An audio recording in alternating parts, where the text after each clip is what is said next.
Welcome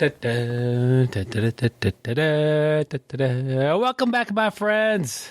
This is BjjBrick. Quick. This is your quick Jiu-Jitsu podcast. My name is Byron. Today we're talking about Jiu-Jitsu and the 10,000 hour rule. I'm going to say the 10,000 hour myth. And you'll hear some people talk about this. If you're new to jiu-jitsu, you might see somebody post something online about it, training for 10,000 hours. Sometimes the rule gets a little bit jumbled, and somebody will say, I've done 10,000 reps of something. And what's the deal with this? This came out of a book called Outliers. Outliers is a book by Malcolm Gladwell, published in 2008. And it's a good book. It's Gladwell's third book. You know what? I've read all of his books. They're good books. He has Tipping Point, Blink, Outliers, What the Dog Saw. That one probably is the weakest one of any of them. David and Goliath, Talk to Strangers. The Bomber Mafia is his most recent. I've read them all. And Outliers is interesting because it studies people who are really good at things. And it looks at, like, why are they good at these things? And one example the book gives is Bill Gates. Like, okay, we all know who Bill Gates is. But way back when Bill Gates was just a little Bill Gates, what was he doing? Oh, he had, and I could remember some of the details wrong, but where he lived, he had basically unlimited access to computer programming capabilities.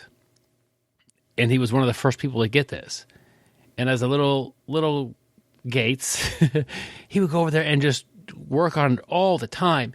And while other people were doing programming and computer stuff, it was like slow motion. Bill Gates could learn 10 times the amount of stuff in one evening that they would learn in a week. So he got all this super training. And so when he became a little bit older, he had his 10,000 hours of practice, and that elevated him to a world-class status. This is kind of what Gladwell talks about it in Outliers. He always talks about the Beatles. They played music all the time, and they were just one of those bands. They play some more, play in front of, and they would play in front. They basically practiced in front of live audiences as they played, and they just eked it, they did their thing.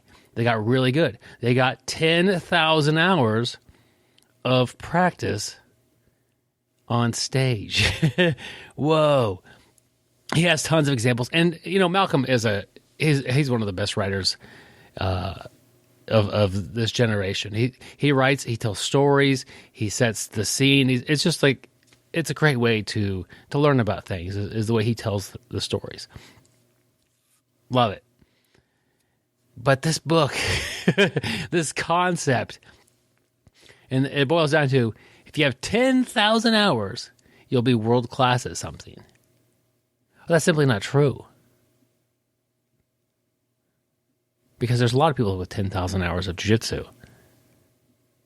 World-class isn't...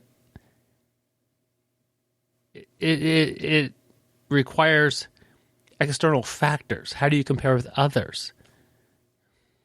If you and I both have 10,000 hours, let's just say 20 hours of training, it's not the same. You know that your 20 hours is different than my 20 hours. Now compound that over and over and over again. Our training's not the same. Not everyone who puts in 10,000 hours, and he really gets into like some of the music performers, like I think it was a violin, people who practice violin or piano. I don't remember what it was. It's around 2008 since I read the book. It's definitely worth rereading. I should have reread the damn thing. There's just a lot of people that have that much training and also happen to have over 10,000 hours, who have 10,000 hours and are that level of greatness, world class. But not everybody who gets that many hours is world class. You just look at everybody who is, and they have a ton of training. We're going to examine this deeper throughout the week. Odds are you've heard of this, and maybe you didn't know where it was from. And if you have, an Audible account, you can get the Outliers book. Listen to that. I recommend it, although I'm going to be attacking it basically all week long. It's a super interesting book, and it has a lot of cool concepts. But it just doesn't fit with jiu-jitsu. It doesn't fit with a lot of things. And he kind of borrowed the rule from a guy named Anders Ericsson, who used to study this sort of thing as well. I don't know how much he talks about that in his book, but that's kind of where the idea came from before him. He popularized the idea in this book. And I don't know if this is his most famous book. Looking at all the titles here, I think it probably is. Blink is really cool too. Anyways, if you don't have Audible, here's where I give you my plug to join Audible. Just kidding. You don't need to.